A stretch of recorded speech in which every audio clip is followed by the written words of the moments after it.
we are really very selfish, very greedy people.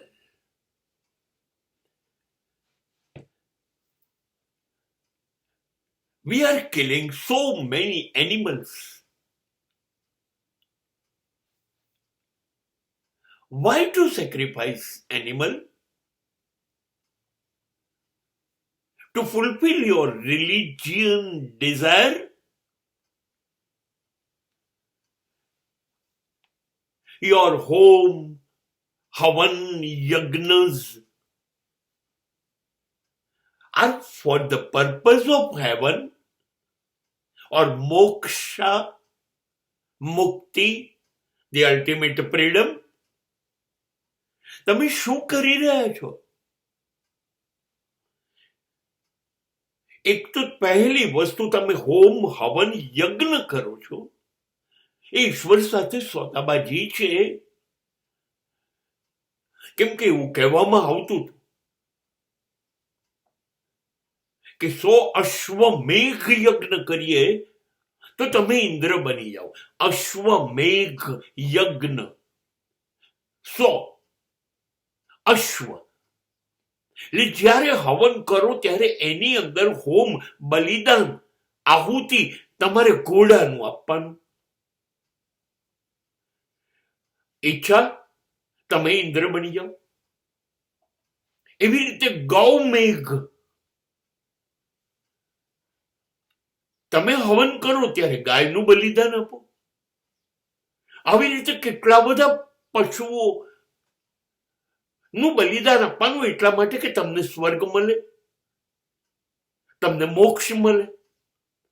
અરે કેટલીક જગ્યાએ તો નર મેઘ યજ્ઞ પણ થયા છે,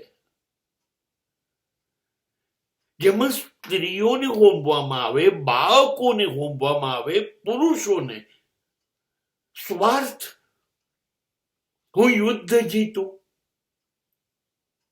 મારું રાજ્ય ચારે બાજુ ફેલાય. આ કઈ ધાર્મિક પ્રવૃત્તિઓ છે? અને આ કોઈ કહેલી, સાંભળેલી અફવાની વાત નથી. આ બધું વેદ અને ઉપનિષદની અંદર આ દરેક હવનોની માહિતી આપી છે, ક્યાં અને ક્યારે થયા. 100 અશ્વમેઘ એટલે 100 ઘોડાઓની આહુતિ, વારંવાર ગાયોનું બલિદાન, વારંવાર પશુઓનું બલિદાન. આ કેટલા લાલચુ માણસો છે. અને તમને સત્તા કોણે આપી? ઈશ્વરે તમને કહ્યું હતું તમે લાલચુ છો,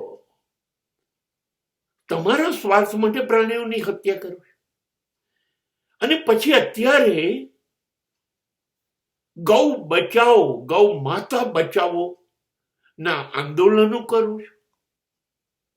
હજારો ગાયોને તો હવનના નામે તમે મારી કાઢી, કેટલા પશુઓને મારી કાઢ્યા. શું કરી રહ્યા છો ધર્મના નામે લાલચુ માણસો તમે?